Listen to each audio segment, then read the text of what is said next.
What's up, guys? What's going on? I'm Paul. This is Paul Theology's Daily Devotional, man. We're going through the book of Exodus. We're in Exodus chapter 7, verse 15. Exodus chapter 7, verse 15. We're going to go back, though, to the verse beforehand. We talked about it a little bit. We're going to, because that's connected to this verse. But, if you haven't read it yet, stop the tape, check it out, see what I say, come back, and we're going to answer these questions, man. We're going to answer these questions concerning the scriptures, because this is Trust in Jesus Ministries.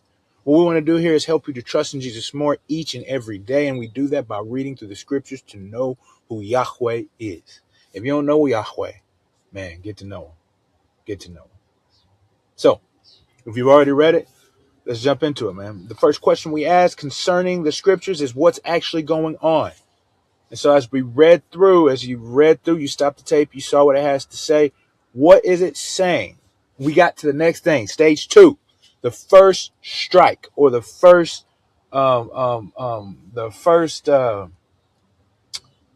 can't even think of the word, but the disease, even though it's not a disease, where I guess I'm just gonna call it a strike, because that's what actually the scripture calls it in the Hebrew. It says it's the first strike. But yeah, he about to put it on him. We talked about the first sign, which was whenever the snake or the staff was turned into the snake. Even though that really wasn't the strike, that wasn't one of the plagues. That's it, man. I can't believe I couldn't think of that, guys.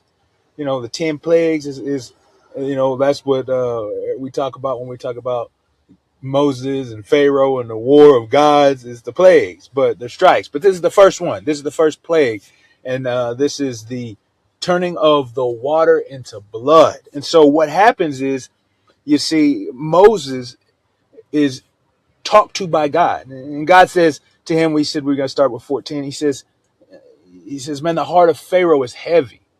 So after all that thing happened, and it just strengthened Pharaoh's heart that he saw his people be able to do the snake thing, even though he lost, because the snakes got eaten up by Moses' snakes, or Yahweh's snakes, and it got hardened anyway. He's like, I don't even get it. He asked for a sign. He shows it to him. He hardened his heart because he really didn't want to let the people go. He just strengthened his heart to the thing that he wanted to do. And now again, we have it where God tells, Yahweh tells Moses, he says, man, the heart of Pharaoh is heavy. He didn't lighten up the load for the people of Israel. It says, so go to him. This is what I'm going to have you to do. He says, go to him and meet him and bring that staff that you turn into a snake with you. Bring that staff with you. The staff that I showed you was going to do wonders with, what I called the staff of Yahweh, my staff, bring that with you. Bring that with you. That's what's happening. So what does this say about God? It says that God is in control. Matter of fact, it says that God knows the very hearts of men. We read that in John. If you followed along with us when we went through that, it says that Jesus knew what was in the heart of men. Yahweh, in the form of man, knew what was in the hearts of men. And in the same way, Yahweh, the ineffable God, the creator of all, it says that he knows what's in the heart of Pharaoh. And it says Pharaoh's heart is heavy. And so he has a plan to be able to do something about that. And this isn't new. This ain't something that's just being discovered.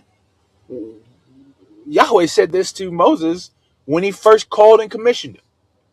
But God is such a good God that he continues to remind us of his ultimate plan, his ultimate wisdom, and his ultimate knowledge. And here it is no different. God knows everything. He knows everything. And then he has a plan. He tells Pharaoh, he tells Moses, go meet Pharaoh. But he also has power, a representative power, because he says, take that staff with you. So that's what it says about God, that he is wise beyond estimate, knows all things, has a plan, and he has a way to show it. What does this say about man? It says that we have a call. When God calls us to do something, man, we are being called by God to do some amazing things, man. And God will give us something to demonstrate his glory. I don't know what that is for you, but he will give you something that you might show and display who he is to the world, so that all will know that he is Yahweh. That's what the staff is. It says, take the staff of that you turn into the snake with you. Take it with you, because God is going to display some glory through it. He's going to make that his own. As a matter of fact, we read a little bit earlier, the scriptures call it the staff of God. It's because this is how God is going to present his power to Pharaoh, is through this staff. So how do we apply these truths to our lives? Harness the power, guys. Harness the power. God has some amazing things that he can do. And the reason he can do it is because he's all powerful, man. He's sovereign over everything. He knows all things. And he knows how to properly take the knowledge that he has and use it for his glory and our good. So what is it today that God has given you to show and testify to his goodness, man? Let's use it for his glory. Maybe you sing. Maybe you have a beautiful voice. Sing to the Lord so that all could hear the goodness and the glory of his name. Maybe you have a way with words. Speak and testify about his name. Maybe you have just a way with people and comforting them. Go to them. Speak with them.